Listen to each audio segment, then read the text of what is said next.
স্বাগত বিরতিহীন সংবাদ রাত ৯টায় বাংলাদেশে। আপনাদের সঙ্গে আছি গোলাপ এবং আমি ফারহানা লোপা। শুরুতেই জানিয়ে দিচ্ছি শিরোনাম। দেশে একদিনের রেকর্ড ৮,৩৬৪ করোনা রোগী শনাক্ত, আরও ১০৪ জনের মৃত্যু, শনাক্তের হার ২৩.৮৬।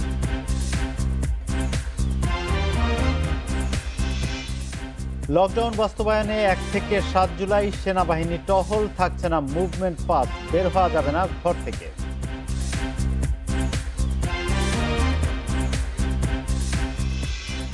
মগবাজারে বিস্ফোরণের কারণ নিয়ে নানা সংস্থার নানা মত, নাশকতার শঙ্কা নাকচ আইজিপির, ভবনটি পরিত্যক্ত ঘোষণা।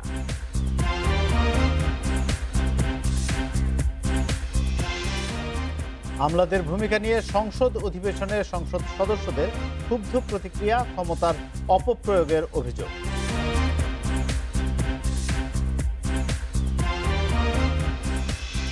দেশের বর্তমান জনসংখ্যা ১৬,৯১,০০০,০০০, গড় আয়ু 0.২% থেকে বেড়ে ৭২ বছর ৮ মাস।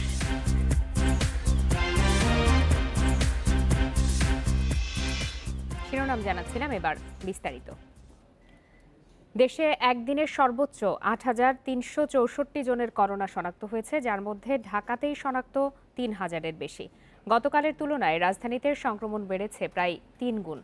একদিনে মৃত্যু কিছুটা কমলেও আজও শতাধিক প্রাণহানি হয়েছে করোনায়। গত ২৪ ঘন্টায় ৩৫,০৫৯ জনের নমুনা পরীক্ষায় দেশে সর্বোচ্চ করোনা শনাক্ত হল ৮,৩৬৪ জনের।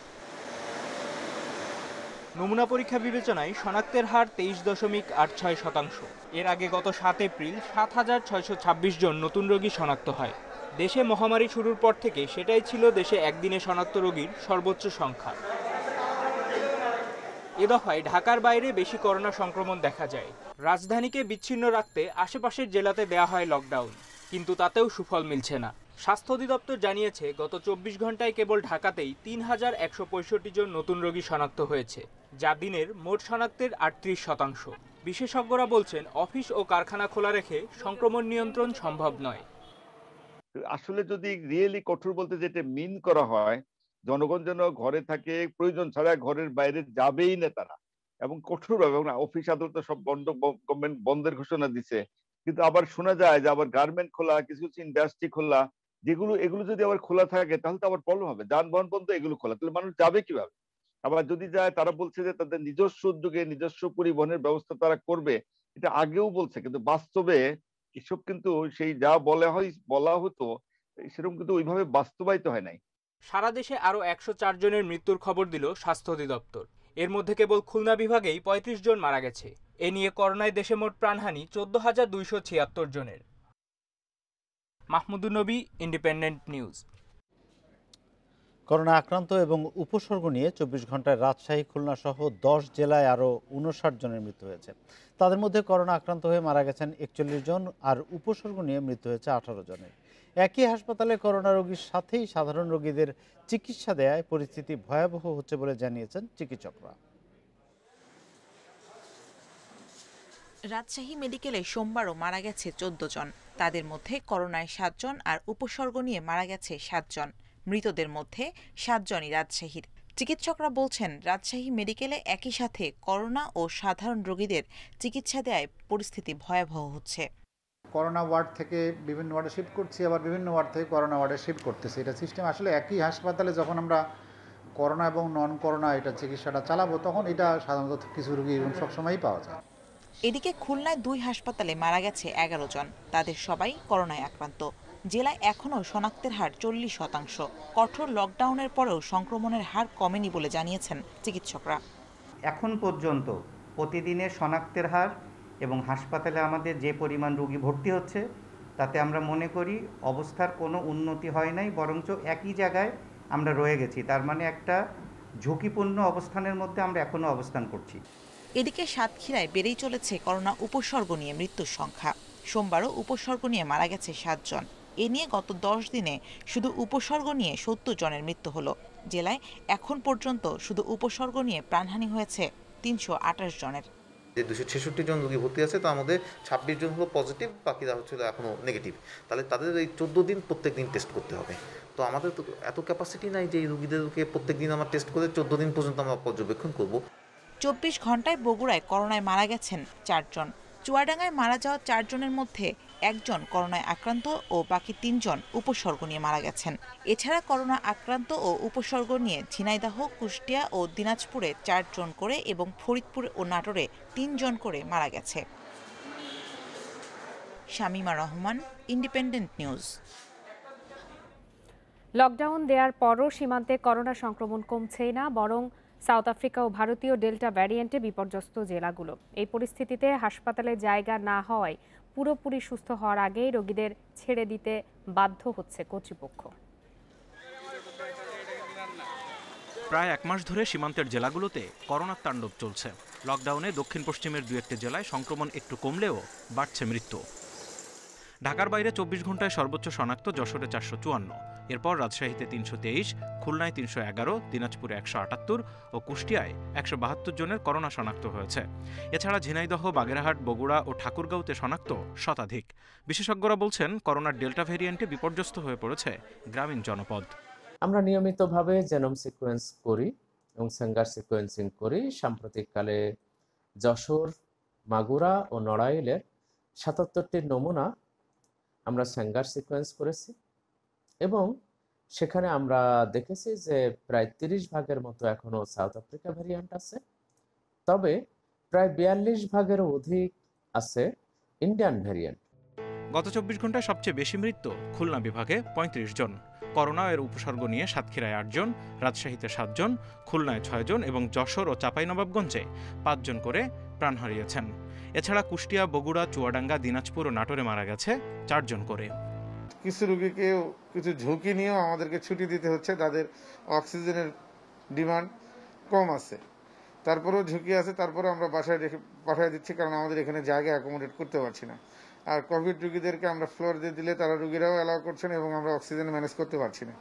এদিকে পরীক্ষা বিবেচনায় শনাক্তের হার যশোরে 69%, ঠাকুরগাঁওয়ে 55%, খুলনায় 40% ও কুষ্টিয়ায় 38% এবং নাটোরে 36%। তবে বগুড়া, চুয়াডাঙ্গা ও রাজশাহীতে সংক্রমণ কিছুটা কমেছে। Jahidul Bashar, independent news, Dhaka.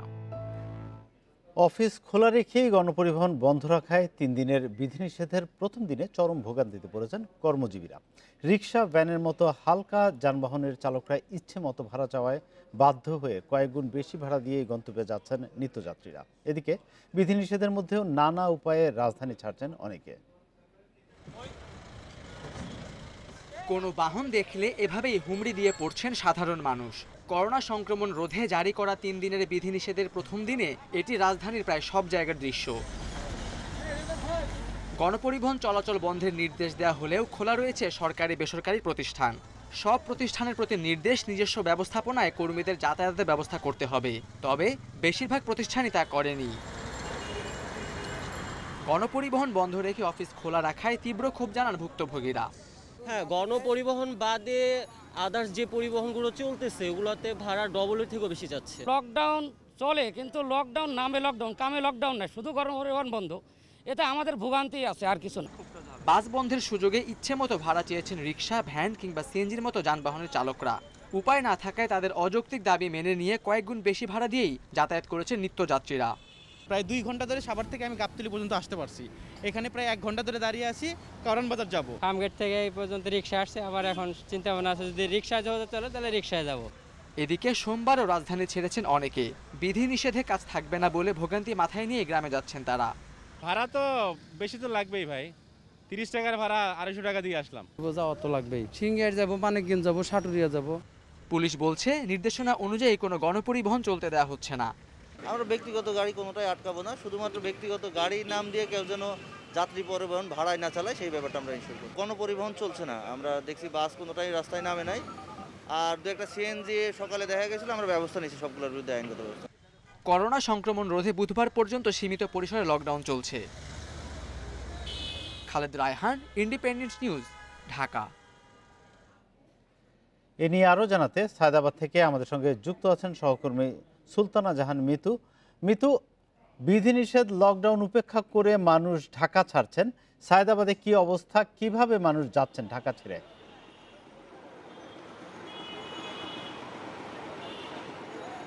সায়দাবাদ বাস টার্মিনালে আমি আছি, আপনি জানেন। এখানে এসে আমি আসলে একটু ভিন্ন চিত্র দেখতে পেলাম। সবসময় ব্যস্ত যে সায়দাবাদ বাস টার্মিনালের যে চিত্র, সেটি কিন্তু আজকে নেই। সবগুলো বাস কাউন্টার বন্ধ, সেই সাথে বাসও নেই। তবে এখানে কিন্তু যাত্রীদের অপেক্ষমান সারি আপনি দেখতে পাচ্ছেন। জায়গায় জায়গায় কিন্তু মানুষ জটলা করে দাঁড়িয়ে আছে। অনেকেই জানেন না যে তারা আসলে কিভাবে যাবেন, তবে তাদের একটি ভরসার জায়গা হচ্ছে যে এখানে আসলে কোনো না কোনো ব্যবস্থা হয়েই যাবে। আমিও এসে এখানে ব্যক্তিগতভাবে কয়েকজনের সাথে কথা বলেছি। এখানে কয়েকটি চক্র রয়েছে, তারা আসলে বেশ বলা যায় একটু অদূরেই বা কাছে ধারে কোথাও তারা গাড়ির ব্যবস্থা রেখেছে। নানান ধরনের মাইক্রোবাস, কার, মানুষের চাহিদা মতো গাড়ির ব্যবস্থা সেখানে আছে এবং তারা বেশ উচ্চ মূল্য হাঁকছেন সেই গাড়িগুলোতে চড়ার জন্য। বিভিন্ন গন্তব্যে সেই গাড়িগুলো এখান থেকে ছেড়ে যাচ্ছে। এখান থেকে চট্টগ্রাম পর্যন্ত তারা ভাড়া হাঁকছেন জন প্রতি 1500 টাকা বা এমন 2 গুণ 3 গুণ পর্যন্ত বেশি ভাড়া তারা হাঁকছেন এবং যাত্রীরা কিন্তু সেসবেই যাচ্ছেন। আর এখানে আরেকটি বিষয় একটু জানতে চাই আপনার কাছে, এই যে বাস বন্ধ, প্রাইভেট ভাড়া গাড়িতে মানুষ গন্তব্যে যাচ্ছেন অতিরিক্ত ভাড়া দিয়ে, তো এই যে এগুলো দেখভালের জন্য প্রশাসনের কোনো কর্মতৎপরতা আছে কিনা? পুলিশ প্রশাসন বা কারো কোনো কর্মতৎপরতা চোখে পড়েছে?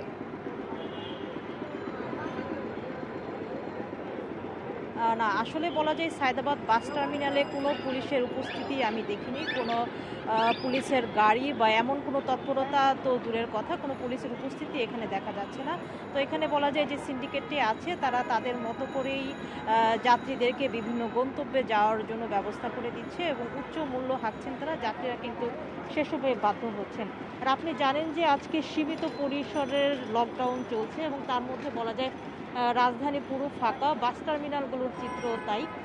গত 2 দিন চিত্র আমরা যেমন দেখেছি, মানুষ হুমড়ি খেয়ে বাড়ির পথ ধরেছে, আজকে কিন্তু সেই চিত্রটি দেখা যাচ্ছে না। বলা যায় সীমিত পরিসরের বিধিনিষেধ বা লকডাউন বলেই অনেকেই কিন্তু ধীরে সুস্থে বাড়ির পথে রওনা হয়েছেন। আর গত 2 দিনে যেটি হয়েছে, ধারণা করা হচ্ছে যে বেশিরভাগ মানুষ আসলে বাড়িতে চলে গিয়েছেন বলে ধারণা করা হচ্ছে। তো সব কিছু মিলিয়ে বলা যায় যে এখানে যে যাত্রীরা আছেন তারা আশা করছেন যে তারা বেশ নির্বিঘ্নে এবং ঝঞ্ঝাট মুক্ত হয়েই তারা বাড়ির পথে রওনা হতে পারবে। অবশ্যই। সায়দাবাদ থেকে জানাচ্ছিলেন সহকর্মী সুলতানা জাহান মিতু। করোনা পরিস্থিতির কারণে ভারতের সঙ্গে সীমান্তের সব ধরনের যাতায়াত আরও 14 দিন বন্ধ থাকবে। দুপুরে এ সংক্রান্ত আন্তঃমন্ত্রণালয় সভায় এই সিদ্ধান্ত নেয় সরকার। এছাড়া আপাতত 2 দেশের মধ্যে আকাশপথে বিশেষ বিমান চলাচল শুরুর বিষয়ে কোনো চিন্তা ভাবনা নেই। পররাষ্ট্র সচিব মাসুদ বিন মোমেনের সভাপতিত্বে ভার্চুয়াল সভায় মন্ত্রিপরিষদ বিভাগ, স্বরাষ্ট্রসহ সংশ্লিষ্ট মন্ত্রণালয়ের প্রতিনিধিরা অংশ নেন। সভার শেষে পররাষ্ট্র মন্ত্রণালয়ের সচিব মাশফি বিনতে শামস জানান, 14 জুলাই পর্যন্ত সীমান্তের সব স্থলবন্দর বন্ধ থাকবে, তবে জরুরি প্রয়োজনে অনুমতি সাপেক্ষে চলাচল করা যাবে আর পণ্য পরিবহন আগের নিয়মেই চলবে।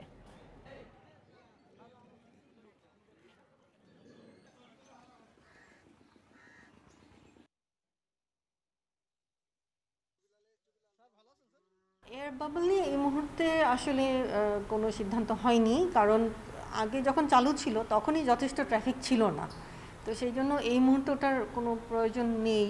তবে আমরা রেডি আছি, যখনই সিদ্ধান্ত হবে সাথে সাথে ওটা চালু করা যাবে। আগামী 15 দিনে অ্যাটলিস্ট সেটা আর হবে না। করোনা পরিস্থিতি নিয়ে সরকারের মধ্যে অস্থিরতা কাজ করছে। লকডাউন নিয়ে বারবার প্রজ্ঞাপন ও সিদ্ধান্ত পরিবর্তনে সেই অস্থিরতা প্রকাশ পাচ্ছে। আজ সংসদের অধিবেশনে অনির্ধারিত আলোচনায় এসব কথা বলেন জাসদ সভাপতি হাসানুল হক ইনু। সরকারও চিন্তিত এবং উদ্বিগ্ন মাননীয় স্পিকার, কিন্তু সরকারের ভেতরে আমি অস্থিরতা লক্ষ্য করছি। গত কয়েকদিনে লকডাউন শাটডাউন নিয়ে প্রজ্ঞাপন জারি, ঘন ঘন সংশোধন, কয়েক ঘন্টার মধ্যে অদল বদল করা, এসব বক্তব্য বিবৃতির মধ্য দিয়ে অস্থিরতাই প্রকাশ পাচ্ছে। প্রজ্ঞাপনে পরস্পর বিরোধী বক্তব্য রয়েছে। তাই আমি মনে করি এরকম পরিস্থিতিতে এটা বাঞ্ছনীয় নয়। করোনা নিয়ন্ত্রণে বৃহস্পতিবার থেকে সরকার কঠোর অবস্থানে যাচ্ছে বলে জানিয়েছেন মন্ত্রিপরিষদ সচিব খন্দকার আনোয়ারুল ইসলাম। মন্ত্রিসভা বৈঠক শেষে সচিবালয়ে ব্রিফিংয়ে তিনি জানান, 1 জুলাই থেকে ঘর থেকে বের হওয়া যাবে না। এবার থাকছে না মুভমেন্ট পাসও। সোমবার জাতীয় সংসদ ভবনে প্রধানমন্ত্রী শেখ হাসিনার সভাপতিত্বে বসে মন্ত্রিসভার বৈঠক শেষে সচিবালয়ে সংবাদ সম্মেলন করেন মন্ত্রিপরিষদ সচিব খন্দকার আনোয়ারুল ইসলাম। মন্ত্রিপরিষদ সচিব জানান, করোনা সংক্রমণ নিয়ন্ত্রণে কঠোর অবস্থানে যাচ্ছে সরকার। 1 জুলাই বৃহস্পতিবার ভোর 6টা থেকে 7 জুলাই বুধবার রাত 12টা পর্যন্ত সারা দেশে কঠোর বিধিনিষেধ থাকবে। এই সময়ে খুব জরুরি প্রয়োজন ছাড়া ঘরের বাইরে বের হওয়া যাবে না। মুভমেন্ট পাসও থাকবে না এবার। 1 তারিখ ভোর 6টার থেকে আমরা 7 তারিখ রাত 12টা পর্যন্ত খুব স্ট্রিক্ট ভিউতে যাচ্ছি আমরা। You get my point? একদম খুবই স্ট্রিক্ট ভিউতে। এবার মুভমেন্ট পাস থাকবে না, কেউ বেরোতে পারবে না, পরিষ্কার কোনো বের হওয়া যাবে না, বাসায় থাকতে হবে সবাই। এখন ধরেন কারো দাফন কাফন করতে হবে, সেটা তো বাসায় করা যাবে না, সেগুলো মেনশন করেছে। কোনো রুগী নিয়ে আপনি হাসপাতালে যাবেন। মন্ত্রিপরিষদ সচিব জানান, কঠোর লকডাউন বাস্তবায়নে সেনাবাহিনী, বিজিবি ও আর্মড পুলিশ সদস্যরা মাঠে থাকবেন। মানুষকে ঘরে রাখতে প্রয়োজনীয় ব্যবস্থা নেবেন তারা। আর্মি, বিজিবি, ব্যাটালিয়ন, পুলিশ তারা সবাই হলে থাকবে এবং তাদেরকে যথাসম্ভব যতটুকু সম্ভব যা দরকার সব প্রয়োজনীয় ব্যবস্থা নিতে তাদেরকে অথরিটি দেওয়া হয়েছে, বলা হয়েছে, এবং যাতে কোনোভাবে মানুষ লকডাউন যেন ম্যাসিভভাবে ব্রেক করতে না পারে সেটা তারা আপনার মনিটর করবে। মঙ্গলবার প্রজ্ঞাপন জারি করে বিধিনিষেধের বিষয়ে আরও বিস্তারিত জানিয়ে দেওয়া হবে বলে জানান মন্ত্রিপরিষদ সচিব। Hasib Mahmud Shah, Independent news, Dhaka. মগবাজারের বিস্ফোরণের ঘটনার কারণ এখনও অজানা। বিভিন্ন সংস্থা রহস্যজনক এই বিস্ফোরণের পেছনে ভিন্ন ভিন্ন কারণ ব্যাখ্যা করছেন। আইজিপি নাকচ করে দিয়েছেন নাশকতার সম্ভাবনা। এদিকে ঘটনা তদন্তে কাজ করছে রাজুক, তিতাস, ফায়ার সার্ভিস ও আইন শৃঙ্খলা রক্ষাকারী বাহিনী। এ নিয়ে একটি তদন্ত কমিটি গঠন করেছে রাজুক। মগবাজারের ৭৯ নম্বর সার্কুলার রোডের রাখি নীড় এখন ধ্বংসস্তূপ। 3 তলার ভবনের দক্ষিণ পাশের অংশ সবচেয়ে বেশি ক্ষতিগ্রস্ত। সড়কে এখনো পড়ে আছে ভবনটির বিপরীত দিকে থাকা আড়ং ওরিয়েন্টাল ইন্টারন্যাশনাল স্কুল ও বিশাল সেন্টারের জানালার কাঁচ। বিকট শব্দ হওয়ার পরে আমাদের একটা ধোঁয়া দেখতে পাইছি, আমরা আগুন আমরা দেখতে পাইনি, ধোঁয়া দেখতে পাইছি, আর তার সাথে সাথেই হচ্ছে সবকিছু ভেঙে ছিঁড়ে পড়ে গেল। আগুন দেখিনি, খালি একটা বিকট ভয়াবহনক একটা বিকট আওয়াজ হলো, যে এই আওয়াজে যে মানুষের যে এরকম ক্ষতি হয়ে যাবে। যে মৌসাক পর্যন্ত নাকি এটা আওয়াজ লারা খাইছে আর কি, এরকম বিকট আর কি আওয়াজ হচ্ছে। সোমবার সকালে ঘটনাস্থলে তদন্তে আসেন পুলিশের সিআইডি ও বোমা নিষ্ক্রিয়কারী দল। ভবনের ভেতরে এখনো গ্যাসের মজুত রয়েছে, তাই জ্বালানি গ্যাস থেকে বিস্ফোরণ ঘটতে পারে, তবে এটি নাশকতা নয়। ওই ধরনের বিস্ফোরক হয়, এটা অন্তত 3-4 দিকে যাবে, কিন্তু এটা দেখেন একদিকে একমুখী। আর এই ইয়া ছাড়া আপনার গ্লাসের ভাঙা টুকরা ছাড়া অন্য কিছু কিন্তু আমরা পর্যন্ত খুঁজে পাইনি। তারপরে ভিতরে এখনো মিথেন গ্যাসের গন্ধ আছে ভিতরে। বিস্ফোরক অধিদপ্তরের তদন্ত দল এসে জানায় ধ্বংসস্তূপে হাইড্রোকার্বন উপস্থিতি পাওয়া গেছে। এটা কোনো সাধারণ বিস্ফোরণ নয়, ব্যাপকতা দেখে মনে হচ্ছে এতে অন্য বিষয় জড়িত। সাধারণভাবে এটা সম্ভব না, অসাধারণ একটা বিষয় জড়িত এটার সাথে। স্বাভাবিকভাবে একটা এক্সপ্লোশনের জন্য এত কিছু ক্ষয়ক্ষতি হতে পারে না। এটা আমরা বিগত দিনের আমরা এক্সপিরিয়েন্সে যেটা দেখেছি, বিভিন্ন জায়গায় তো এরকম হয়েছে। এটা একটু ডিফারেন্ট মনে হচ্ছে, ফার্দার ইনভেস্টিগেশনের প্রয়োজন রয়েছে। তবে ফায়ার সার্ভিস বলছে নারায়ণগঞ্জের মসজিদে বিস্ফোরণের সাথে এর মিল রয়েছে। সম্পূর্ণ তদন্ত না করে প্রকৃত কারণ বলা যাবে না। যেখানে বিস্ফোরণ হয়েছে এটা একতলা যেহেতু, এবং এর উপরে আরও 2টো ফ্লোর আছে, তো এই ভবনটা নাজুকের কারণে, বিস্ফোরণের কারণে এখন যে কোনো সময় কিন্তু ভেঙে যেতে পারে। যে ভবনগুলো করা হলো সেগুলো আমাদের নকশাগুলো ত্রুটি ছিল কিনা, এবং যে কাজে তারা ভবন বানিয়েছিল তারা সেখানে তারা ভবনগুলো তারা ব্যবহার হচ্ছিল কিনা।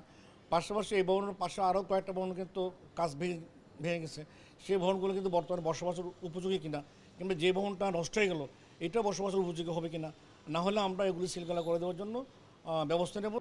এ ঘটনায় এখনও কোনো মামলা হয়নি। বিস্ফোরণের কারণ অনুসন্ধান ও ক্ষয়ক্ষতির নিরূপণে 5 সদস্যের তদন্ত কমিটি করেছে বাংলাদেশ ফায়ার সার্ভিস ও সিভিল ডিফেন্স। 7 দিনের মধ্যে তাদের রিপোর্ট দেওয়ার কথা। Shahriar Anirban, Independent news, Dhaka. মগবাজারে বিস্ফোরণের ঘটনায় শেখ হাসিনা বার্ন ইনস্টিটিউটে চিকিৎসাধীন দগ্ধ 3 জন রয়েছেন জীবন মৃত্যুর সন্ধিক্ষণে। এছাড়া বাকি 2 জনের চিকিৎসা চলছে জেনারেল বেডে। এ ঘটনায় আহত আরও অনেকে চিকিৎসা নিচ্ছেন ঢাকা মেডিকেল সহ কয়েকটি হাসপাতালে। এদিকে প্রিয়জনদের হারিয়ে বাকরুদ্ধ তাদের স্বজনরা। শেখ হাসিনা জাতীয় বার্ন ইউনিটের জরুরি বিভাগের সামনে বিলাপ করছেন সোহাগী বেগম। পাশে নির্বাক চোখে তাকিয়ে তার 9 বছর বয়সী মেয়ে মিম। রোববার সন্ধ্যায় মগবাজার বিস্ফোরণে দগ্ধ হয়ে মারা গেছেন সোহাগীর স্বামী আবুল কাশেম। নিজের বাস নিজেই চালাতেন তিনি। বিস্ফোরণের সময় ছিলেন স্টিয়ারিংয়ে। ঘটনাস্থল থেকে গুরুতর অবস্থায় হাসপাতালে নিলে তাকে মৃত ঘোষণা করা হয়। বনাটে আছে না, বনাট শুধু রক্তই ভরা। গাড়ি তো আমার রক্ত দেখি আমার নিশ্চিত হয়ে গেছে যে নিশ্চয়ই কোনো বিপদ হয়েছে। ফোনও রিসিভ হইতেছে না। নিহত কাশেমের স্বজনরা জানান টেলিভিশনে খবর দেখে তারা ছুটে আসেন হাসপাতালে। আর বিস্ফোরণে দগ্ধ হয়েছে তার পুরো বুক। মগবাজারে বাস স্টেশনে কি ওখানে পুড়ে মারা গেছে। ওখানে আসার মারা গেছে। মেডিকেলে আইছি, মেডিকেলে এখানে বিশ্রেছি, এখানে লাশ নাই, লাশ পাইছি যে মরগে। এ বিস্ফোরণে মারা গেছেন মোস্তাফিজুর রহমান। তাকে আহত অবস্থায় প্রথমে নেওয়া হয় একটি বেসরকারি হাসপাতালে। পরে সেখান থেকে আনা হয় শেখ হাসিনা বার্ন ইনস্টিটিউটে। নিহত মোস্তাফিজ ইসলামী অনুষ্ঠান করতেন বেশ কয়েকটি গণমাধ্যমে। চেহারার মধ্যে রক্তের দাগ ছিল, তারপরে ইয়ার চিহ্ন ছিল পুরা। আমি ডাক্তার দেখাইছি, ওষুধ কিনে এখন এই যে তার বন্ধু আছে ওই একসাথে থাকে, শনি রাখা ওইখানে চলে যাইতেছে। শেখ হাসিনা বার্ন ইনস্টিটিউট কর্তৃপক্ষ বলছে এখানে ভর্তি রয়েছেন 5 জন। এদের মধ্যে 2 জন আইসিইউতে ও 1 জন এইচডিতে। এই 3 জনের শরীরে প্রায় পুড়ে গেছে 90%। আর বাকি 2 জনকে সার্জারি শেষে নেওয়া হয়েছে জেনারেল বেডে। কারো হাত কাটা, পা ভাঙ্গা, মাথা ফাটানো, হেড ইঞ্জুরি, ওদেরকে আমরা সবাইকে ঢাকা মেডিকেলের ক্যাজুয়ালিটিতে পাঠিয়ে দিয়েছি। আর আমাদের এখানে যে বার্ন রোগী আছে তার মধ্যে 3 জন মোর দেন 90% বার্ন। বিস্ফোরণের ঘটনায় মারা যাওয়া প্রত্যেক পরিবারকে 20,000 টাকা এবং আহতদের চিকিৎসা সহায়তা দিচ্ছে জেলা প্রশাসন। আল আমিন হোসেন, ইন্ডিপেন্ডেন্ট নিউজ, ঢাকা। আমলাদের কারণে রাজনীতিকরা ম্লান হয়ে যাচ্ছেন বলে ক্ষোভ জানিয়েছেন সংসদ সদস্যরা। সংসদে প্রস্তাবিত বাজেটের উপর আলোচনায় অংশ নিয়ে বর্ষিয়ান রাজনীতিবিদ তোফায়েল আহমেদ বলেন, পদমর্যাদা অনুযায়ী সংসদ সদস্যরা সচিবদের উপরে, যে বিষয়ে খেয়াল রাখা জরুরি।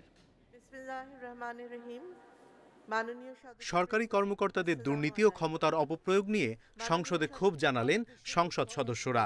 আমলাদের দাপটে আত্মসম্মান রাখতে পারছেন না বলেও উঠে আসে তাদের বক্তব্যে। মাননীয় প্রধানমন্ত্রী ডিসিদের সাথে কথা বলে আর এমপি সাহেবরা পাশাপাশি বসে থেকে দূরে, তারা বলছে ডিসি সাহেব আমি একটু কথা বলবো প্রধানমন্ত্রীর সাথে।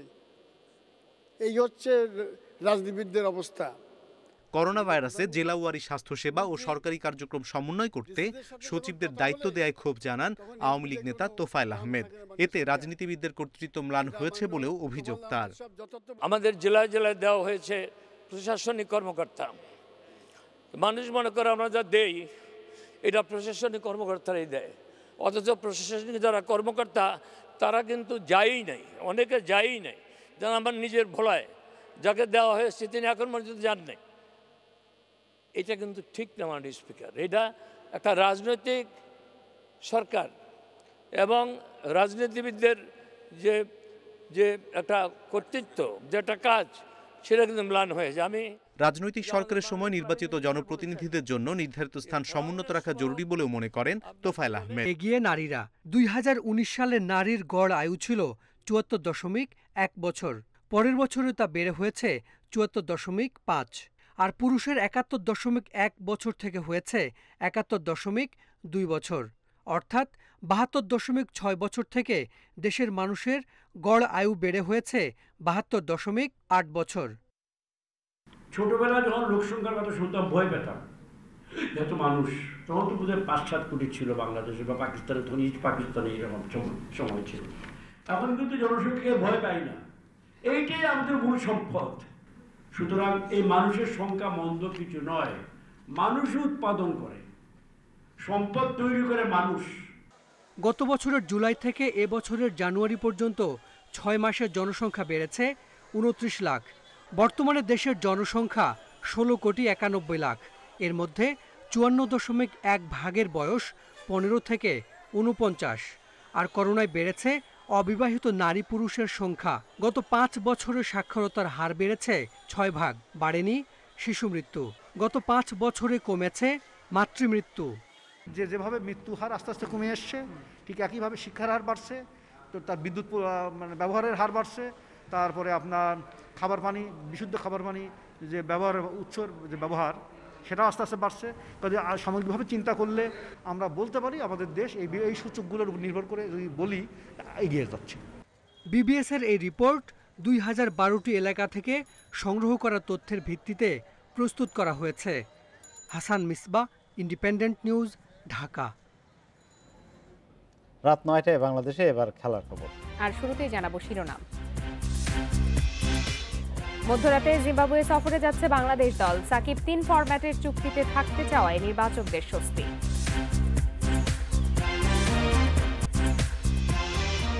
ইউরোর শেষ 16তে রাতে ফ্রান্সের বাধা সুইজারল্যান্ড। কোপা আমেরিকায় সকালে আর্জেন্টিনার সামনে বলিভিয়া।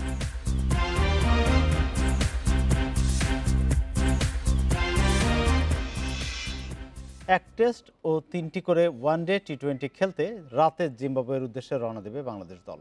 ক্রিকেটার ও সাপোর্ট স্টাফ মিলিয়ে মোট 26 জন যাচ্ছেন টেস্ট ম্যাচের জন্য।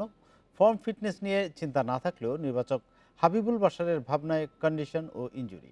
এদিকে সাকিব 3 ফরম্যাটের চুক্তিতে থাকতে আগ্রহ প্রকাশ করায় স্বস্তিতে নির্বাচকেরা। 7 বছর পর জিম্বাবুয়ে সফর। মধ্যরাতে প্রায় 1 মাসের জন্য টাইগাররা উড়াল দেবেন। 18 cricketer 8 support staff corona negative certificate পেয়ে গেছেন। Head coach Russell Domingo, fielding coach Ryan Cook ও বোলিং কোচ ওটিস গিবসন সরাসরি যোগ দেবেন দলের সাথে জিম্বাবুয়েতে। নতুন 2 কোচ হেরাত ও প্রিন্সও একই কাজ করবেন। একদিনের কোয়ারেন্টিন শেষে প্রস্তুতি শুরু করবে বাংলাদেশ দল। টি20 ধকল শেষে 10 দিনের ব্যবধানে নামতে হবে ধৈর্যের পরীক্ষায়। ফর্মের ভিন্ন হলেও ক্রিকেটারদের ফিটনেস আর ফর্ম নিয়ে চিন্তা নেই নির্বাচকদের। যেটুকু ভাবনা তা ইনজুরি নিয়ে। তামিম, মুশফিক, লিটনের চোট সমস্যা আছে। সেই দুশ্চিন্তা কাটিয়ে 3 ফরম্যাটে জয়ের চোখ বাংলাদেশের। আমাদের জন্য সিরিজটা খুব ইম্পর্টেন্ট। টেস্ট ম্যাচটা খুব গুরুত্বপূর্ণ। তারপর ওডিআই সিরিজ আছে, সেখানে যদি আমরা সব ম্যাচ জিততে পারি বেশ ভালো কিছু পয়েন্ট নিয়ে আসতে পারবো, যেটা আমাদের ফিউচারে কাজে লাগবে। টি20টা সামনে ওয়ার্ল্ড কাপ আছে, সেটার প্রস্তুতির জন্য খুব গুরুত্বপূর্ণ। সব মিলে সিরিজের সবগুলি খেলে আমাদের জন্য খুব ইম্পর্টেন্ট। জিম্বাবুয়ের কাছ থেকে সাকিব পেয়েছিলেন সুপার সাকিব উপাধি। এই সফরে 3 ফরম্যাটেই পাওয়া যাচ্ছে টাইগার অলরাউন্ডারকে। কঠিন কন্ডিশনে যা দলের জন্য টনিক। নির্বাচকেরাও স্বস্তিতে আছেন। সাকিব যে 3 ফরম্যাটে খেলা ও বিসিবির সাথে চুক্তিতে থাকার সিদ্ধান্ত জানিয়েছেন। সাকিবকে দলে পড়ার ব্লেসিং। আমরা একটা বাড়তি খেলার নিয়ে মানে একটা বড় অ্যাডভান্টেজও একজন বাড়তি বোলার নিতে পারি অথবা একজন বাড়তি ব্যাটসম্যান নিতে পারি কন্ডিশনের অনুযায়ী। সো একটা সবসময় বড় প্লাস পয়েন্ট সাকিবের দলে থাকাটা। একটা ফরম্যাটে খারাপ করলে প্রভাব পড়ে অন্যটায়। তাই তো ক্রিকেটারদের মানসিক ও ব্যাটিং বোলিংয়ের দক্ষতা বুঝে 3 ফরম্যাটে আলাদা করে খেলানোর পরিকল্পনা নির্বাচকদের। এই জন্য জিম্বাবুয়ে সফরে 3 দলে বেশ কিছু পরিবর্তন এনেছে management. Majharul Islam, independent news. BCB cricket অপারেশনসের ভাইস চেয়ারম্যান হয়েও নতুন 2 কোচ নিয়োগে কিছুই জানেন না খালেদ মাহমুদ সুজন। জানিয়েছেন এমন ঘটনায় বিব্রত তিনি। সরাসরি না বললেও আকরাম খানের দিকেই যাচ্ছে অভিযোগের আঙুল। যুবদলকে বিশ্বকাপ জিতিয়ে সমাদৃত হয়েছেন game development chairman Khaled Mahmud Sujon. Shakib মাশরাফির কণ্ঠেও তার প্রশংসা। ক্রিকেটারদের সঙ্গে বোঝাপড়া ভালো বলে বোর্ড সভাপতির পছন্দের তালিকাতেও আছেন সুজন। বিসিবির যে কোনো সিদ্ধান্তে রাখেন বড় ভূমিকা। তবে সবশেষ 2 কোচ হেরাত ও প্রিন্সকে নিয়োগের বিষয়ে কিছুই জানেন না বলে বোমা ফাটিয়েছেন যে ক্রিকেট অপারেশনস কোচ নিয়োগ দেয় সেই কমিটির ভাইস চেয়ারম্যান সুজন। সে কারণে এই বিষয়টাতে বেশি অবাক হয়েছেন। আমি তো অপারেশনের ভাইস চেয়ারম্যান, বাট আমি আপনাদের থেকে পরে জানি যে আসলে এই 2টা লোককে নিয়োগ করা হয়েছে। বাট আমাকে কেউ শেয়ারও করেনি। হয়তো আমি বাবলে ছিলাম বলে আমাকে কেউ ফোন, হয়তো বা বাবলে তো ফোন ছিল, হয়তো আমাকে জানানো হয়নি যে এটা হয়েছে। আমি পেপার পড়ে বা খবর শুনে জানলাম যে অ্যাশওয়েল প্রিন্স এবং হেরাতকে নেওয়া হয়েছিল। হেরাতের কথাটা আমি প্রথমেই বলেছিলাম বিসিবিকে যে যেহেতু আমাদের ইয়ের কাজ করছেন না, মানে ভেটেরির সাথে আমাদের কাজটা হচ্ছে না, বিকজ ভেটেরি আমাদের সময়তে পাচ্ছে না, সেক্ষেত্রে we need somebody whose experience. আমি বলি হেরাতে এই দিক থেকে এক্সপিরিয়েন্স, কারণ আমরা ওইভাবে যদি আপনি স্পিন কোচ দেখেন। এমন ঘটনায় বোঝা যাচ্ছে আকরাম খানের সঙ্গে শুধু ক্রিকেটার নয়, বোর্ড পরিচালকদের সাথে বড় একটা গ্যাপ সৃষ্টি হয়েছে। কেন এমন হচ্ছে জানেন না সুজন। তো পাপন ভাই তো দায়িত্ব দিয়ে আমাদেরকে স্বাধীনতা দিয়েছেন। এমন না যে উনি বলে রেখেছেন তুমি এটা করতে পারবে না, ওটা করতে পারবে না, তুমি এটা করলে কেন, ওদের একবারও বলে না। উনি বড় উল্টা আমি যা চাই আমাকে সেটা ব্যাপারে উনি সবসময় সাপোর্ট করার চেষ্টা করেন। বলে হ্যাঁ কেন খেলবা না, খেলো, ম্যাচ খেলো, ম্যাচ খেলে তো শিখবে। তো আমার কথা হচ্ছে যে যদি আমাকে না জানানোর প্রয়োজন মনে করে তো এটা আমি জানবো কীভাবে? তো এটা না আমার কোনো বদরেশন নেই। জাতীয় দলের সাথে দেশি কোচদের বিদেশে পাঠানোর পক্ষে এই পরিচালক, যাতে তারা কৌশল শিখে পাইপলাইন তৈরিতে সাহায্য করতে পারেন। Mazharul Islam, independent news. ইউরোর শেষ 16তে রাতে মাঠে নামবে বিশ্ব চ্যাম্পিয়ন ফ্রান্স, প্রতিপক্ষ সুইজারল্যান্ড। ম্যাচটি শুরু হবে বাংলাদেশ সময় রাত 1টায়। এর আগে আছে আরেক রোমাঞ্চকর লড়াই। রাত 10টায় স্পেনের মুখোমুখি হবে ক্রোয়েশিয়া। গ্রুপ চ্যাম্পিয়ন হয়ে নকআউট পর্বে এলেও বিশ্বকাপ জয়ীদের পারফরমেন্স মন ভরাতে পারছে না ভক্তদের। জার্মানিকে হারিয়ে আসর শুরু করলেও এরপর পর্তুগাল ও হাঙ্গেরির সঙ্গে ড্র করে ফ্রান্স। অন্যদিকে হারাবার কিছু নেই সুইজারল্যান্ডের।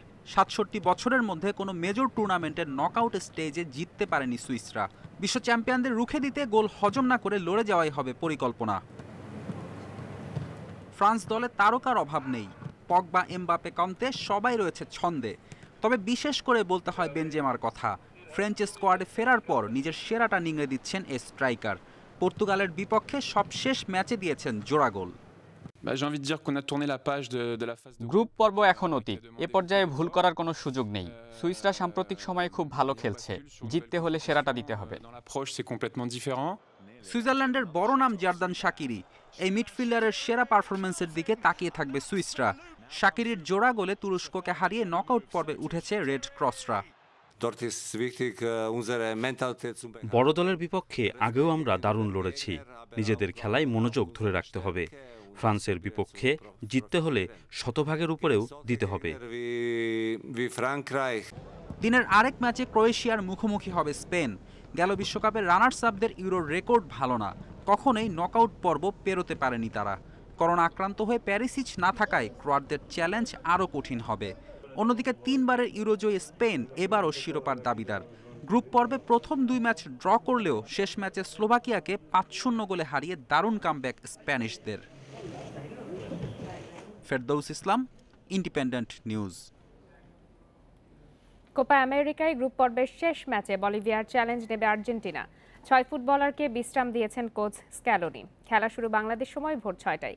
এরই মধ্যে অবশ্য কোয়ার্টার ফাইনাল নিশ্চিত করেছে মেসির দল। ওদিকে ব্রাজিলের জয়রথ থামিয়েছে ইকুয়েডর। স্বাগতিকদের 1-1 গোলে রুখে দিয়ে উঠে গেছে শেষ 8-এ। এবারের কোপা আমেরিকায় ভিন্ন এক আর্জেন্টিনাকে চোখে পড়েছে সবার। কিছুটা রক্ষণাত্মক স্ক্যালোনির কৌশল। নিজেদের জাল অক্ষত রেখে ম্যাচ জয়ের ফর্মুলায় কোয়ার্টার ফাইনাল নিশ্চিত হয়েছে আগেই। টুর্নামেন্টে এখন পর্যন্ত 1টি গোলে হজম করেছে মেসির দল, আর 2টি জয়ই মাত্র 1 গোলে। বলিভিয়াকে হারিয়ে লক্ষ্য এখন গ্রুপ চ্যাম্পিয়ন হওয়া। 2 দলের মুখোমুখি লড়াইয়ে যোজন যোজন এগিয়ে আর্জেন্টিনা। আলবিসেলেস্তের 28 জয়ের বিপরীতে বলিভিয়ার জয় মাত্র 7টি।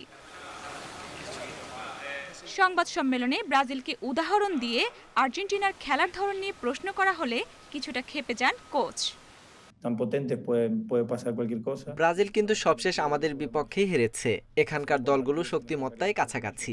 নিজেদের দিনে যে কেউ জিততে পারে। ব্রাজিল বেশ ভালো খেলে, তবে আপনি কোনো দলকেই খারিজ করতে পারেন না।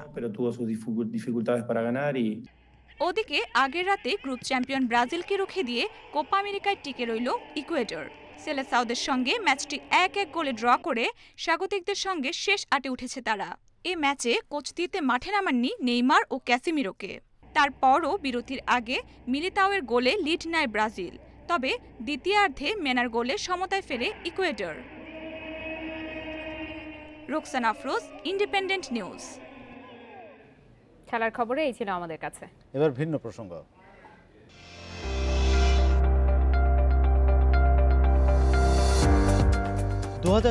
সালে প্যারিস অলিম্পিক গেমসকে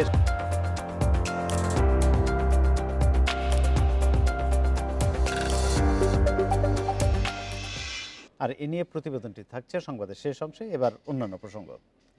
শেষ মুহূর্তে এসে আবার অবারিত হচ্ছে কালো টাকা সাদা করার সুযোগ। জমি, ফ্ল্যাট বৈধ করার পাশাপাশি ব্যাংক পুঁজিবাজারে বিনিয়োগ করা যাবে অপ্রদর্শিত অর্থ, তবে দিতে হবে বাড়তি কর। এছাড়া উৎপাদনমুখী কারখানা নির্মাণেও কালো টাকা বিনিয়োগ করা যাবে। দীর্ঘদিন ধরে নির্দিষ্ট পরিমাণ কর দিয়ে কালো টাকা সাদা করার সুযোগ দিচ্ছে সরকার। চলতি অর্থ বছরে এই সুযোগ বাড়ানো হয়। বিনা প্রশ্নে স্থাবর অস্থাবর সম্পত্তি বৈধ করার সুযোগ দেওয়ার পাশাপাশি ব্যাংক পুঁজিবাজার সহ অনেক খাতে বিনিয়োগের বিধান রাখা হয়। জাতীয় রাজস্ব বোর্ড এনবিআর-এর হিসেবে ১০ মাসে এই সুযোগ নেন ১০,৪০০-র বেশি নাগরিক। বৈধ হয় প্রায় ১৪,৫০০ কোটি টাকা সমমূল্যের অর্থ সম্পদ, আর এনবিআর রাজস্ব পায় ১৪৫০ কোটি টাকা। ২০২১-২২ অর্থ বছরের প্রস্তাবিত বাজেটে কালো টাকার ব্যাপারে কোনো প্রস্তাব দেননি অর্থমন্ত্রী। তবে শেষ মুহূর্তে এসে অবস্থান পরিবর্তন করছে অর্থ মন্ত্রণালয়। আবারও অবারিত হচ্ছে সুযোগ। কর্মকর্তারা জানিয়েছেন, আগামী অর্থ বছরে ১০% কর দিয়ে কালো টাকা বিনিয়োগ করা যাবে উৎপাদনমুখী শিল্পে। তবে শর্ত থাকবে ১ বছরের মধ্যে এই বিনিয়োগে কোম্পানি গঠন ও কারখানা নির্মাণ করতে হবে। পাশাপাশি অর্থনৈতিক অঞ্চল ও হাইটেক পার্কে বিনিয়োগের সুযোগও থাকছে। বিনা প্রশ্নে অপ্রত্যাশিত আয় ব্যবহার করার যে সুযোগ উনি দিয়েছিলেন, তার কারণে কিন্তু আজকে প্রায় ১৫,০০০ কোটি টাকা অর্থনীতিতে বিনিয়োগ হয়েছে। আগামী অর্থ বছরে যদি সেই সুযোগ রাখা হয়, তাহলে অবশ্যই এর বহুগুণ টাকা আমাদের অর্থনীতিতে ফেরত আসবে। ব্যাংকে জমা অর্থ এবং হাতে থাকা নগদ টাকাও সাদা করা যাবে। এক্ষেত্রে কর দিতে হবে ২৫%, পাশাপাশি জরিমানা হবে করের ৫%। জমি এবং ফ্ল্যাটও বৈধ করা যাবে, এক্ষেত্রেও কর বাড়ছে ৫%। একজন যদি ৫ বছর আগে কালো টাকা করে থাকে, সে কিন্তু ৫ বছর ধরে এটাকে বিনা সুদে এই কর আয়টাকে ব্যবহার করেছে। সেই জন্য এখানে একটা ইন্টারেস্ট পেনাল্টি থাকা উচিত ছিল। প্রদর্শিত আয়কে প্রদর্শন করানো যায়, কিন্তু যেটা বেআইনিভাবে অর্জিত অর্থ, সেটাকে কিন্তু প্রদর্শন করাটা গ্রহণযোগ্য হয় না। অর্থ মন্ত্রণালয়ের কর্মকর্তারা জানান, চলতি অর্থ বছরের মতো আগামীবার এই সুযোগ নিলে সম্পদের উৎস নিয়ে কোনো ব্যাখ্যা দিতে হবে না। পরবর্তী সময়ে কোনো সরকারি সংস্থা বৈধকরণ নিয়ে প্রশ্ন তুলতে পারবে না। Ruhul Amin, independent news, Dhaka. সীমিত পরিসরে লকডাউন চলাকালে শপিং মল ও দোকান বন্ধ থাকার কথা থাকলেও জীবিকার তাগিদে অনেকেই তা মানছেন না। কোরবানি ঈদের আগে চলমান লকডাউনে পথে বসার আশঙ্কা করছেন ক্ষুদ্র উদ্যোক্তারা।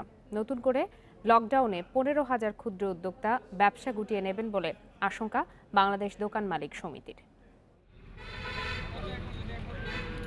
সোমবার থেকে সীমিত পরিসরে লকডাউন চলছে। বৃহস্পতিবার সকাল ৬টা পর্যন্ত শপিং মল, মার্কেট, পর্যটন কেন্দ্র, রিসোর্ট, কমিউনিটি সেন্টার ও বিনোদন কেন্দ্র বন্ধ রাখার নির্দেশ দেয় সরকার। তবে সরকারি সিদ্ধান্ত উপেক্ষা করে অনেকেই দোকান খোলা রেখেছেন। রাজধানীর নিউ মার্কেটে স্টেশনারি দোকান খোলা রেখেছেন কাজী গোলাম আজম। করোনার প্রভাবে অর্থ সংকটে দিন কাটছে তার। কর্মচারীদের বেতন, দোকান ভাড়া পরিশোধ সহ পরিবার চালাতে হিমশিম খাচ্ছেন তিনি। আজমের মতো এমন অভিযোগ আরও অনেকের। এই মাত্র আসলাম, খুললাম, যদি ২-১টা কাস্টমার পাই তাহলে চাল ডাউল কিনে বাসা নিব এবং সেটা ছেলেপেলেদেরকে খাওয়াবো। আসলে আমরা দোকান বন্ধ রাখলে খাবো কি? আর দোকানটা দেখে তো আমাদের সংসার চলে। বন্ধ রাখলে আমাদের মালিক আমাদের বেতন দেবে কোথা থেকে? আমরা কি করে সংসার চালাবো? রাজধানীর হাতিরপুল ও পান্থপথ ঘুরে দেখা যায় সিরামিক ও ফার্নিচারের অনেক শোরুমই খোলা। দোকানিরা বলছেন, আগের ক্ষতি পুষিয়ে নিতে শাটার কিছুটা নামিয়ে ব্যবসা চালাচ্ছেন তারা। যদি ঈদের আগ দিয়ে যদি আমাদের দোকানটা বন্ধ রাখা হয়, তাহলে তো কোম্পানি আমাদেরকে বেতন বোনাস দিব না। আমরা বেতন না পাইলে আমাদের মেসের টাকা, বাড়ি, ফ্যামিলি আছে, ফ্যামিলি চলবে কিভাবে? এগুলো চালাইতে হলে তো আমাদের দোকান খুলতে হবে। তো দোকান ভাড়া তো ঠিকই দিতে হবে, স্টাফ সবাই বসে থাকবে, একটু লস তো সবারই। এদিকে বাংলাদেশ দোকান মালিক সমিতি জানায়, করোনায় সবচেয়ে বেশি ক্ষতি হয়েছে ক্ষুদ্র উদ্যোক্তাদের। অনেকেই এখনো ঘুরে দাঁড়াতে পারছেন না। ৪০ থেকে ৫০,০০০ ব্যবসায়ী ইতিমধ্যে ব্যবসা থেকে ছিটকে পড়েছেন। ক্ষুদ্র এবং অতি ক্ষুদ্র ব্যবসায়ীদের জন্য সরকার তাদেরকে যদি নগদ সহায়তার আওতায় না আনেন, তাহলে কিন্তু এই লোকগুলো ব্যবসা ফিরতে পারবে না। জীবন ও জীবিকা রক্ষায় লকডাউনের পরিবর্তে মাস্ক পরা বাধ্যতামূলক করা সহ স্বাস্থ্যবিধি মানার উপর জোর দিচ্ছেন সংশ্লিষ্টরা। আইডিন খাতুন, ইন্ডিপেন্ডেন্ট নিউজ, ঢাকা। লকডাউনে কোরবানির পশু পরিবহনে বিশেষ ট্রেন চালুর পরিকল্পনা রয়েছে বলে জানান প্রাণী সম্পদ মন্ত্রী। তিনি জানান, ভারত থেকে যেন পশু না আসে সেজন্য ব্যবস্থা নেওয়া হয়েছে। রোববার রাজধানীর প্রাণী সম্পদ অধিদপ্তরে এক অনুষ্ঠানে এসব কথা বলেন মন্ত্রী। ১ জুলাই থেকে কঠোর লকডাউনে যাচ্ছে সারা দেশ। পরিস্থিতি বিবেচনায় এই বিধিনিষেধ আরও বাড়তে পারে। এমন পরিস্থিতিতে কোরবানির পশু পরিবহন নিয়ে আন্তঃমন্ত্রণালয় সভার আয়োজন করে মৎস্য ও প্রাণী সম্পদ মন্ত্রণালয়। সভায় মৎস্য ও প্রাণী সম্পদ মন্ত্রী জানান, লকডাউনের কারণে এবার সংকটে পড়তে পারেন খামারিরা। তাই তাদের জন্য বিশেষ ট্রেন সার্ভিস চালুর চিন্তা রয়েছে। এমনকি যেসব জেলায় ট্রেন ব্যবস্থা নেই, পশু পরিবহনের দায়িত্ব নেবে স্থানীয় প্রশাসন। কোনোভাবেই যাতে পরিবহনে কোনো সমস্যা না হয়, যেটা ফেরিতে হোক বা রাস্তায় হোক, এই বিষয়টাকে আমরা কঠোরভাবে মনিটর করব, যাতে এই পশু পরিবহনের ক্ষেত্রে রাস্তায় চাঁদাবাজি অথবা ফেরিঘাটে আটকে থাকা বা অন্য কোনো উপায়ে সমস্যাগ্রস্ত যাতে না হন, সেটাকে আমরা যেভাবে ব্যবস্থা নিতে হয় সেটা করব। অনুষ্ঠানে করোনায় ক্ষতিগ্রস্ত খামারিদের দ্বিতীয় পর্যায়ে প্রণোদনা দেওয়ার কার্যক্রম শুরু হয়। প্রাণী সম্পদ খাতে 2,18,148 জন খামারিকে 283,66,19,000 টাকা দেওয়া হয়, আর মৎস্য চাষিরা পাচ্ছেন 4,95,61,000 টাকা। খাবারের বড় যে যোগানটা এই সেক্টর থেকে আসে, সেটা যাতে কোনোভাবেই স্তিমিত হয়ে না যায়, সে লক্ষ্যেই কিন্তু আমরা এই সহযোগিতা দিচ্ছি। আশা করি এই সহযোগিতার ভিত্তিতে যারা আর্থিক প্রণোদনা পেলেন তারা আরও আগ্রহ নিয়ে সামনের দিকে এগিয়ে যাবেন। প্রণোদনার টাকা খামারিদের দেওয়া হবে মোবাইল ব্যাংকিংয়ের মাধ্যমে। আর এই সেক্টরের সঙ্গে বেসরকারি খাতে শাহিদ আহমেদ, ইন্ডিপেন্ডেন্ট নিউজ, ঢাকা। ভূমধ্যসাগর থেকে বাংলাদেশি সহ 178 অভিবাসন প্রত্যাশীকে উদ্ধার করেছে তিউনিসিয়া নৌবাহিনী। 2 জনের মরদেহ উদ্ধার করা হয়েছে। তিউনিসিয়ার প্রতিরক্ষা মন্ত্রণালয়ের মুখপাত্র মোহামেদ জেকরি রবিবার জানান, দেশটির দক্ষিণ উপকূলে 3টি অভিযান চালিয়ে তাদের উদ্ধার করা হয়েছে। তিনি জানান, অভিবাসন প্রত্যাশীদের বহনকারী নৌকাগুলো ডুবে যাওয়ার ঝুঁকিতে ছিল। অভিবাসন প্রত্যাশীদের মধ্যে বাংলাদেশ ছাড়াও মিশর, Tunisia, Syria, Ivory Coast, Nigeria, Mali ও ইথিওপিয়ার নাগরিক রয়েছেন। লিবিয়া থেকে অবৈধ উপায়ে ভূমধ্যসাগর দিয়ে ইউরোপে যাওয়ার চেষ্টা করছিলেন তারা। এর আগে বৃহস্পতিবার ভূমধ্যসাগরে ভাসমান অবস্থায় 264 বাংলাদেশি সহ 267 জনকে উদ্ধার করে তিউনিসিয়া কর্তৃপক্ষ। ফ্রান্সের রাজধানী প্যারিসে নাগরিকদের জন্য চালু হচ্ছে ফ্লাইং ট্যাক্সি সেবা। 2024 প্যারিস অলিম্পিক গেমসকে সামনে রেখে এই প্রকল্প হাতে নিয়েছে শহরটির নগর ও বিমানবন্দর কর্তৃপক্ষ। এরই মধ্যে পরীক্ষামূলকভাবে ফ্লাইং ট্যাক্সি উড়িয়ে সফল হয়েছে নির্মাতারা। উড়োজাহাজটির নাম দেওয়া হয়েছে ভোলোকপ্টার। ড্রোন আর হেলিকপ্টারের সংমিশ্রণে তৈরি এই উড়ালযানটির নাম ভোলোকপ্টার। ফ্রান্সের রাজধানী প্যারিসের আকাশে কয়েক বছরের মধ্যেই দেখা যাবে এমন উড়ালযান। 2024 সালের প্যারিস অলিম্পিক দেখতে আসা দর্শকদের ট্যাক্সি সেবা দিতেই তৈরি করা হয়েছে এই ভোলোকপ্টার, যার নেপথ্যে রয়েছে প্যারিসের নগর কর্তৃপক্ষ, স্থানীয় মেট্রো সংস্থা আরএটিপি ও বিমানবন্দর কর্তৃপক্ষের সাথে যৌথ উদ্যোগে এই প্রকল্প হাতে নিয়েছে প্যারিস সরকার। আমরা পরীক্ষামূলকভাবে এটিকে উড়িয়েছি, এর মধ্যে এর প্রচারও শুরু করে দিয়েছে। খুব দ্রুত সময়ের মধ্যে এই সেবাটি জনসাধারণের কাছে পৌঁছে দিতে চাই। সব শ্রেণীর মানুষকে এই সেবার আওতায় আনতে সাশ্রয়ী মূল্যে দেওয়া হবে পরিষেবাটি। আমরা এটিকে সাশ্রয়ী ও সবার জন্য সহজলভ্য করার চেষ্টা করছি। এই আধুনিক ট্যাক্সির মাধ্যমে যে কোনো ব্যক্তি তার পছন্দের রুটে যাতায়াত করতে পারবে। পরিষেবাটি চালুর জন্য প্যারিস ও তার আশেপাশের বেশ কয়েকটি স্থানে স্টেশন তৈরির পরিকল্পনা করেছে সংশ্লিষ্টরা। স্মার্টফোনের একটি বিশেষ অ্যাপ্লিকেশনের মাধ্যমে ভোলোকপ্টার রাইড উপভোগ করতে পারবে গ্রাহকরা। আশরাফ শুভ, ইন্ডিপেন্ডেন্ট নিউজ। আর এই ছিল বিরতিহীন সংবাদ রাত 9টায় বাংলাদেশের আয়োজনে। ইন্ডিপেন্ডেন্ট টেলিভিশনের সব খবরের আরও বিস্তারিত জানতে চোখ রাখুন ফেসবুক, ইউটিউব বা টুইটারে। আমন্ত্রণ আমাদের পরের আয়োজন দেখার।